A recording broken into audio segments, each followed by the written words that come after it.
नमस्कार, मैं हूं आदित्य शेखर और आपने देखना शुरू कर दिया है दी न्यूज टाइम। महाराष्ट्र के उप मुख्यमंत्री देवेंद्र फडणवीस ने एक बड़ा ऐलान किया है। उन्होंने कहा है कि शेरकारी को 24 घंटे अब बिजली मिलेगी और ये वहां रह रहे लोगों के लिए बड़ी राहत की खबर है, क्योंकि जिस तरीके की बिजली कटौती से लोग परेशान होते हैं, अब उन्हें वहां 24 घंटे बिजली मिलने से उन्हें उनके जीवन जीने में बड़ी राहत मिलेगी। आइए आपको सुनाते हैं कि उन्होंने क्या कहा। 2 वर्षानंतर शेतकऱ्यांच्या शेतात जाणारा विजेचा युनिट हा सोलरचा असणार आहे। त्यामुळे शेतकऱ्यांना 365 दिवस दिवसा वीज आम्ही देऊ, त्यांना रात्रीच्या विजेची आवश्यकता पडणार नाही।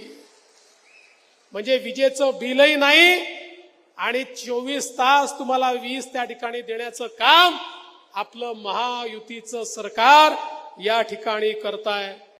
फिलहाल के लिए इतना ही। बाकी की खबरों को देखने के लिए बने रहिए हमारे साथ। धन्यवाद।